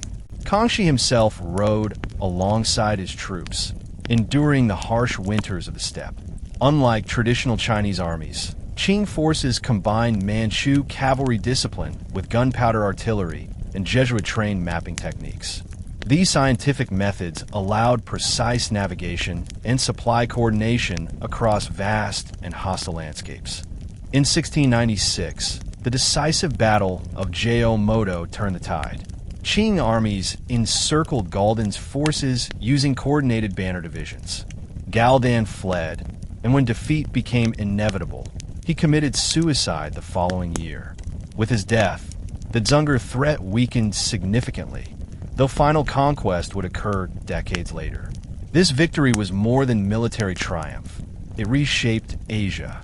By defeating the Dzungars, Kangxi secured Inner Mongolia and northern Tibet under Chinese influence. The Silk Road corridor fell under Qing protection, opening pathways for cultural interaction and trade revival. Moreover, the conquest allowed the Qing to present themselves as universal emperors capable of ruling a multi-ethnic empire. Kangxi's achievements, ending internal warlordism, defeating Mongol threats, modernizing science, lowering taxes, expanding education, and integrating diverse peoples, created one of the most successful reigns in world history. His rule proved that a conquest dynasty could transform into a legitimate imperial civilization. Under Kangxi, the Qing shifted from survival to greatness, from fragile occupancy to powerful empire. The transition from the Kangxi emperor to his son, the Yuanzhang emperor, marked a profound shift in Qing imperial style and governance. While Kangxi reigned for 61 years and offered his empire stability through charisma, intellectual influence, and military leadership, Yuanzhang approached rule with a personality defined by discipline, administrative obsession, moral rigor, and a relentless work ethic. His reign lasted only 13 years, 1723 to 1735, yet the administrative reforms he implemented were so transformative that historians today argue that without Yuanzhang's contributions to state structure, the legendary prosperity of the Qianlong era could never have been achieved. Yuanzhang inherited an empire that was strong but also strained. After decades of military campaigns, treasury reserves had weakened, corruption had resurfaced, frontier administration remained inconsistent, and tax collection suffered from inefficiencies. Many provincial elites believed they could operate semi-independently, leveraging their local power networks. Yuanzhang saw this not merely as a problem, but as a potential long-term threat to imperial authority, similar to how the Ming Dynasty's inability to control provincial bureaucratic machinery eventually contributed to its collapse. One of Yuanzhang's first major reforms was restructuring the fiscal system to reduce corruption and increase transparency. Throughout late Ming rule and even early Qing years, tax collection was notoriously corrupted by intermediaries who collected far more than required and pocketed the remainder. Local officials protected themselves through personal relationships, making discipline nearly impossible. Yuanzhang created the Li and memorial system, where officials could send reports directly to the emperor without passing through bureaucratic layers. This allowed him to bypass corruption networks and observe regional conditions firsthand. This streamlining of imperial communication strengthened the throne and gave common people new confidence that injustices could actually reach the emperor. Another major reform involved converting informal extra taxes into legally recognized surplus quotas. Prior to Yuanzhang, local governments often demanded illegal levies to support their administrative costs. Although technically illegal, the central government tolerated these payments because local governance depended on them. Yuanzhang legalized and standardized these extra financial streams, forcing provinces to declare them openly. Yuanzhang inherited an empire that was strong but also strained. After decades of military campaigns, treasury reserves had weakened, corruption had resurfaced, frontier administration remained inconsistent, and tax collection suffered from inefficiencies. Many provincial elites believed they could operate semi-independently, leveraging their local power networks. Yuanzhang saw this not merely as a problem, but as a potential long-term threat to imperial authority, similar to how the Ming Dynasty's inability to control provincial bureaucratic machinery eventually contributed to its collapse. One of Yuanzhang's first major reforms was restructuring the fiscal system to reduce corruption and increase transparency. Throughout late Ming rule and even early Qing years, tax collection was notoriously corrupted by intermediaries who collected far more than required and pocketed the remainder. Local officials protected themselves through personal relationships, making discipline nearly impossible. Yuanzhang created the Li and memorial system, where officials could send reports directly to the emperor without passing through bureaucratic layers. This allowed him to bypass corruption networks and observe regional conditions firsthand. This streamlining of imperial communication strengthened the throne and gave common people new confidence that injustices could actually reach the emperor. Another major reform involved converting informal extra taxes into legally recognized surplus quotas. Prior to Yuanzhang, local governments often demanded illegal levies to support their administrative costs. Although technically illegal, the central government tolerated these payments because local governance depended on them. Yuanzhang legalized and standardized these extra financial streams, forcing provinces to declare them openly. This legalization reduced abuse and created predictable administrative budgets, allowing local governments to function transparently for the first time in centuries. Yuanzhang also changed how officials were evaluated. While the Ming Dynasty measured officials largely by literary skill and Confucian exam performance, Yuanzhang introduced metrics focusing on results: relief work efficiency, lawsuit resolution speed, tax fairness, flood response accuracy, and infrastructure maintenance. Officials who failed were dismissed or punished. Because of these reforms, Qing government became far more efficient than it had been under the Ming. Despite his positive reforms, Yuanzhang developed a reputation for severity. He censored dissent, executed corrupt officials, and suppressed perceived threats quickly. His opponents spread rumors accusing him of illegally seizing the throne, poisoning his brothers, and replacing ministers unfairly. Many of these accusations remain historically unproven, yet they reveal the unease caused by his rigorous ruling style.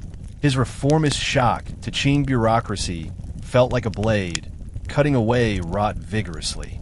What set Yuanzhang apart was not his ruthlessness alone, but his administrative genius. He expanded state penetration in frontier regions, especially Tibet, creating new administrative divisions and reincarnation oversight mechanisms for Tibetan Buddhism. These measures allowed the Qing to become powerful spiritual authorities, preventing local aristocrats and foreign powers from dominating Tibetan politics. Yuanzhang also strengthened Islamic frontier relations and laid the legal foundation for Xinjiang's later incorporation. In the cultural sphere, his court promoted frugality after Kangxi's lavish spending. He often quoted Confucius about moderation and warned officials against imitating Ming extravagance. His personal dedication to paperwork was astonishing. Records show that he sometimes worked 16 to 18 hours a day, reviewing memorials himself. This iron bureaucracy approach produced a refined state machine that the next emperor, Qianlong, would use to launch cultural, territorial, and artistic expansion on a scale rarely seen in world history. Thus, the Yuanzhang reign, although brief, stands as a vital bridge between the defensive consolidation of the early Qing and the flourishing cultural empire that followed. His administrative restructuring, financial reform, anti-corruption system, frontier integration strategies, and strengthening of central power ensure that his son could inherit a government ready to rule not merely by conquest, but by prosperity and longevity. When the Qianlong emperor ascended to the throne in 1735, he inherited a remarkably stable foundation built by his father. At the time of Qianlong's enthronement, the Qing Empire was politically unified, economically expanding, culturally vibrant, and confident in its role as a dominant East Asian power. Qianlong's reign lasted from 1735 to 1796, one of the longest individual reigns in world history, and it is remembered for extraordinary artistic production, territorial expansion, and classical Chinese cultural renaissance. Yet beneath the glittering surface, the Qianlong era also sowed early seeds of stagnation that would haunt the empire in the 19th century. Qianlong began his reign with a clear objective: reinforce Manchu identity while celebrating Chinese cultural greatness. He launched massive literary and artistic projects. His court compiled the Siku Quanshu, the largest collection of Chinese classical writing ever assembled. This project cataloged philosophy, history, science, religion, poetry, and literature, attempting to preserve the soul of Chinese civilization. However, behind its scholarly purpose lay political intent. By overseeing such a monumental project, Qianlong positioned himself as the ultimate guardian of heritage and Confucian values. The Siku Quanshu team also engaged in censorship.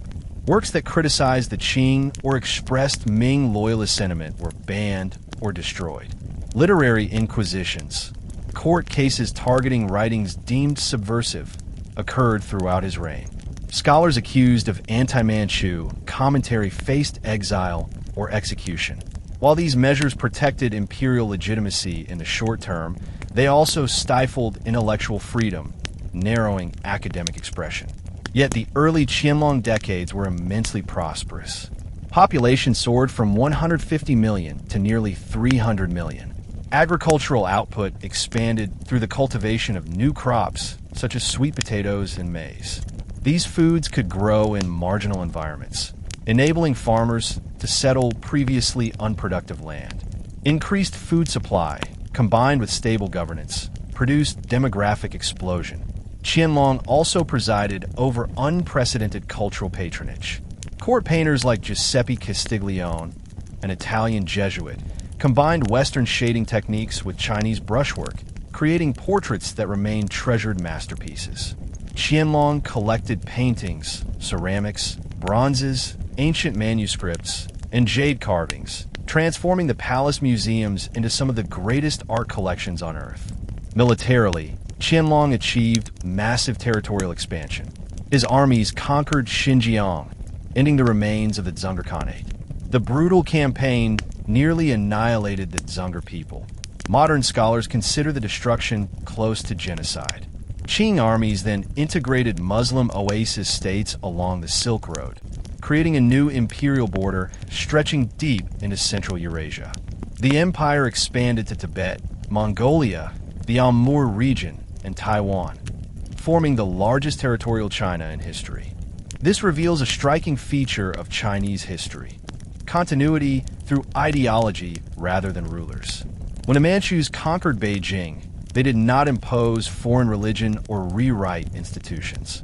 Instead, they mastered Confucian literature more deeply than many Ming elites. Kangxi studied classical texts with diligence. Yuanzhang enforced moral discipline, and Qianlong performed state rituals with grandeur. Their legitimacy sprang from Confucian performance, not ethnicity. Thus, Qing ideology was not Manchu nationalism. It was universal empire. But as centuries passed, ideological continuity transformed. While Confucianism once empowered the empire, by the 19th century, it limited response to industrial modernity. Qing elites believed Western nations lacked moral culture. They assumed that Confucian stability outweighed technological innovation. Yet history had changed. Moral philosophy could not stop steamships, rifles, or mechanized war. The Qing clung to ideology too firmly, repeating Ming mistakes. Each dynasty believed preserving tradition was enough to maintain strength, and each eventually faced collapse when reality contradicted belief.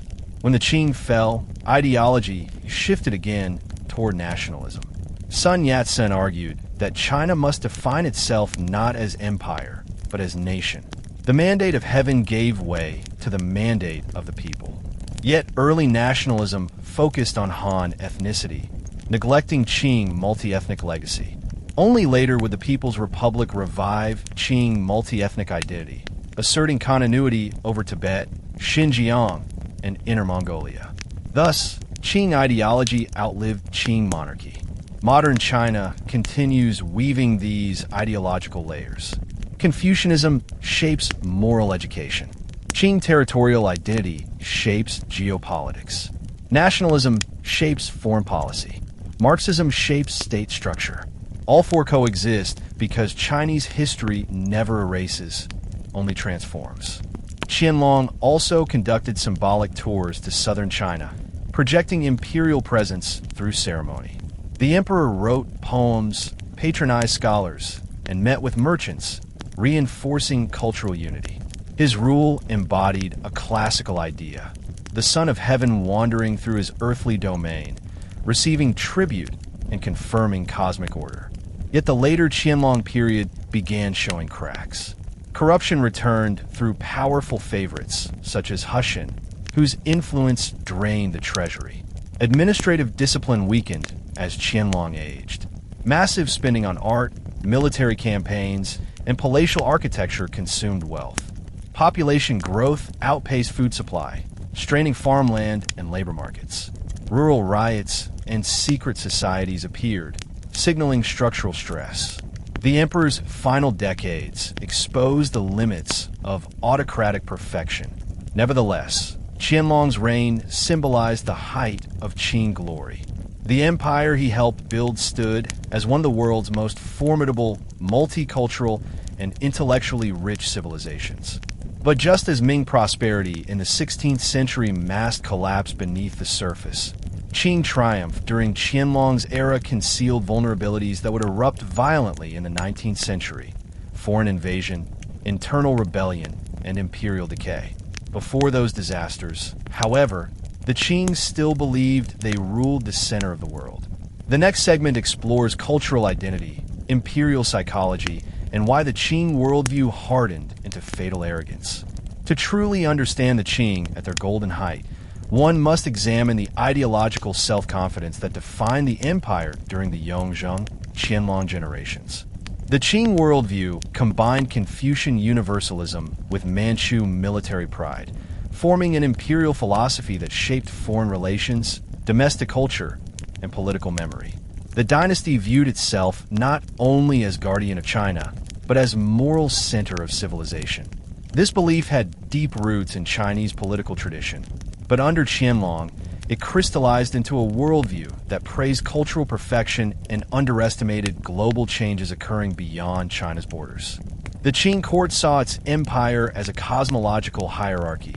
China sat at the center of a world moral order, and surrounding states, Korea, Vietnam, the Ryukyu Islands, Nepal, and various steppe tribes, participated in a tributary relationship. Envoys delivered gifts and performed rituals acknowledging Qing superiority. In return, they received trade benefits and symbolic protection. This system had functioned since the Han Dynasty, but Qianlong reinforced it with emotional intensity. The tribute system reflected not only diplomacy, but a vision of rightful world structure. Within this worldview, the Qing court believed European powers were merely regional actors, far from equal competitors. When Lord Macartney arrived in 1793 as Britain's envoy, he brought telescopes, clocks, globes, firearms, and global maps to impress Qianlong. He hoped to open trade ports, secure rights for British merchants, and establish diplomatic equality. Qianlong dismissed these requests in his famous letter. "Our celestial empire possesses all things in abundance. We have no need of your manufactures." The emperor believed China could dictate global terms. This arrogance was rooted in genuine Qing accomplishments. The empire's territorial reach was enormous. Chinese literature and philosophy seemed unmatched. Agricultural productivity supported hundreds of millions. Compared to European states struggling with wars and revolutions, Qing stability looked superior.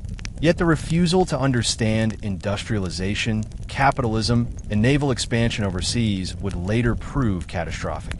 Domestically, Qianlong emphasized cultural unity through language and ritual.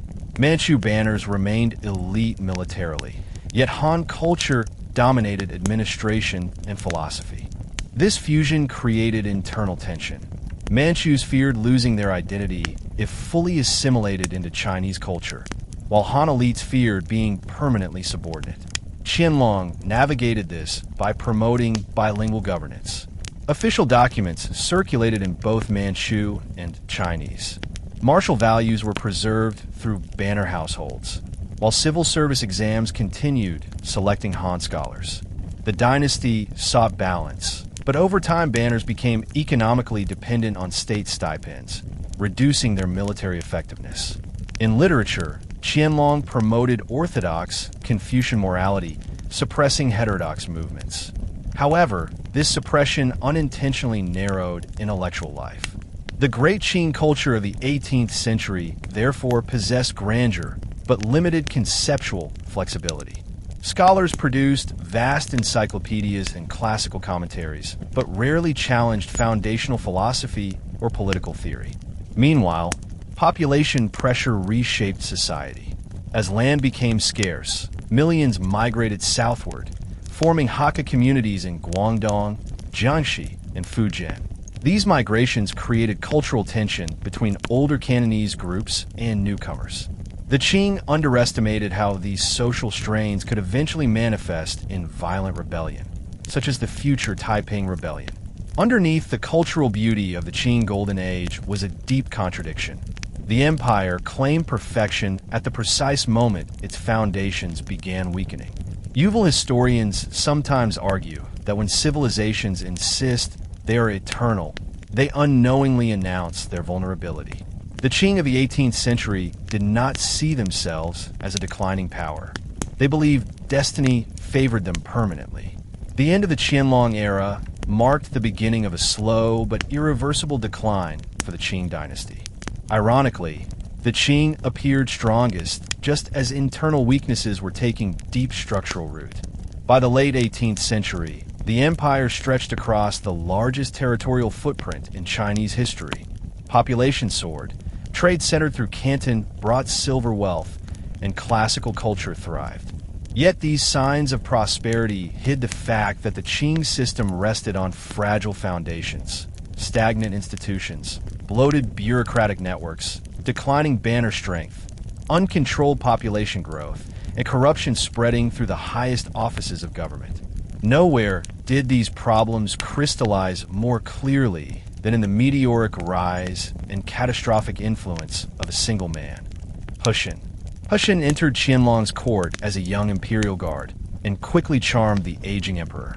Handsome, cultured, articulate, and politically adaptable, Hushan rose from a minor bannerman to the most powerful minister in the empire in astonishingly short time. Qianlong, increasingly nostalgic and emotionally attached to the people around him, entrusted Hushan with administrative power that far exceeded normal ministerial boundaries. The emperor saw Hushan as a loyal servant who would continue his vision, but instead, Hushan built a vast corruption empire. Under Hushan, bribery became institutionalized. He placed allies in key provincial posts, sold government appointments for money, seized revenues from salt monopolies, hijacked military budgets, and used the examination system to reward personal connections. Taxes collected from peasants rarely reached the treasury. Instead, they flowed into Hushan's personal network. Government granaries, essential emergency food supplies for famine relief, emptied. Canal transport for grain shipments fell into disrepair because Hushan cut maintenance funding. Yet his corruption thrived because Qianlong refused to intervene. The emperor was deeply attached to Hushan, and critics who attempted to expose him risked punishment. The emperor's protective affection, combined with exhaustion from decades of ruling, allowed Hushan to transform the Qing court into a personal business domain. By Qianlong's death, Hushan's wealth equaled or surpassed the empire's annual income. But Hushan was not the sole cause of Qing decline. His success highlighted deeper systemic decay. Informal corruption networks already existed in provincial society, and social pressure made honest governance nearly impossible. Population had doubled over the century. Land distribution could not keep pace. Young peasants inherited decreasing farm sizes, sometimes too small to support a family. Tenant farming skyrocketed, placing peasants under landlord control, and poverty spread into regions once known for prosperity. Rural crisis produced crime networks, banditry, and religious secret societies. A major secret association called the White Lotus Society ignited rebellion in 1796, the very year Qianlong abdicated, though he continued ruling behind the scenes until 1799. White Lotus rebels claimed spiritual power, promising salvation through ritual and faith. Many impoverished peasants joined, not because of religious belief alone, but because rebellion offered hope in a system with no upward mobility. The White Lotus Rebellion lasted nearly a decade and exposed Qing military weaknesses. Banner forces, once elite warriors, had become hereditary pension units. paid by the state rather than trained for war. The Green Standard Army, mainly Han Chinese soldiers, suffered from corruption, poor leadership, and low morale. As a result, the Qing relied on local militias, tax-funded citizen armies, and ad hoc mercenary groups, which increased local autonomy and further weakened central authority. The rebellion also damaged government finances. Armies required payment. Supply lines cost money. Instead of resolving the causes of rebellion, poverty, land scarcity, corruption, the Qing responded with military force, increasing rural suffering. Through the early 19th century, rural society felt abandoned. Internally, the Qing no longer possessed the efficient government that Yuanzhang built or the energetic imperial presence that Kangxi represented. The system now functioned largely on inertia, held together by bureaucracy rather than visionary leadership. In the next segment, the story turns to how population expansion and economic transformation pushed Qing society toward breaking point, shattering illusions of eternal strength. The population explosion of the 18th century transformed Qing society into something fundamentally different from what earlier emperors had governed. When the Qing first conquered China in the 1600s, the population hovered around 150 million. By 1800, estimates reached 300 million or more, numbers unseen in any empire in world history up to that point. For Qing rulers, the explosion offered symbolic legitimacy. Many saw it as proof of good governance, heavenly approval, and social harmony. Yet, high population also created a demographic trap. China's traditional land-based economy could not absorb the doubling of citizens. Farms that once supported 3 or 4 children had to support 7 or 8. In many rural villages, farmland was subdivided so many times that farmers owned barely enough soil to plant a few rows of grain. Tenant farming and sharecropping increased, giving landlords disproportionate control and leaving peasants vulnerable to weather crises or tax changes. The Qing tax system, unchanged since late 17th century, made matters worse. Because tax quotas remained fixed, expanding population did not result in higher government revenue. Instead, the tax burden on individual households fell relative to income, starving the government of funds. This problem weakened military capability, slowed infrastructure repair, and reduced famine relief. Meanwhile, environmental pressure worsened. Forests in densely populated regions were cleared to build farmland. Soil erosion increased, causing deadly floods along the Yangtze and Yellow rivers. Farming on hillsides, once discouraged, became necessary to feed people, but it caused mudflow disasters. Large river systems required constant management. The Qing lacked funds to maintain them. Provincial officials sent to repair dikes often pocketed money, leaving flood defenses weakened. But demographic pressure also reshaped communication networks. Millions of surplus workers migrated southward and westward. Entire family lines left northern China to settle in Sichuan, Yunnan, and Guangxi. These migrations created cultural tension among migrant groups and native populations. The most famous example was the Hakka-Punti conflict, which eventually contributed to massive 19th century wars. Urban change followed. Cities like Canton, Suzhou, and Beijing expanded rapidly. Merchant capitalism flourished through guild systems and regional trade. Luxury goods spread. Silk patterns diversified. Porcelain reached new artistic heights, and tea became a global export. Yet urban growth benefited a small fraction of society, wealthy merchants and scholar families. Rural peasants, who formed the majority, remained trapped in cycles of poverty. Economic inequality widened. Wealth flowed to coastal regions connected to global trade networks, while inland agricultural regions stagnated. This imbalance produced resentment and militia culture. Secret societies provided mutual aid, political identity, and spiritual comfort, becoming fertile ground for rebellion. Women also experienced Qing collapse differently from men. In war zones, rape and massacre occurred frequently. During Taiping and Yin uprisings, many women were abducted into rebel camps or banner households. Widowhood increased dramatically after battles. Refugee women sometimes sold goods in markets to survive, challenging gender norms. Later, treaty port cities reshaped gender identity. Christian missionary schools educated girls. Women gained literacy in English and mathematics. Print novels portrayed love marriages as modern ideal. By late Qing, intellectuals began advocating abolition of foot binding and women's education. The fall of Qing triggered gender revolution. With monarchy gone, cultural reform accelerated. Women petitioned for schooling, careers, and rights. Foot-binding campaigns succeeded after 1912.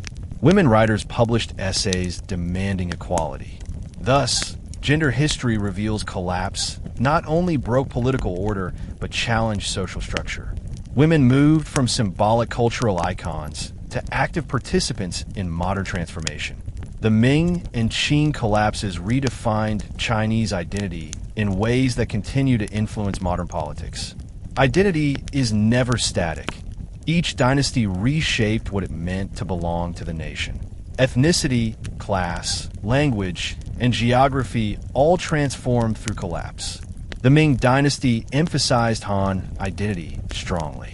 Its founders framed the Yuan Mongols as foreign invaders. Ming literature reinforced the idea that Chinese identity was rooted in Han culture, Confucian morality, and agrarian values. When the dynasty collapsed to Manchus, this identity narrative produced resistance, but also trauma. Under the Qing, national identity shifted dramatically. The new empire was multi-ethnic.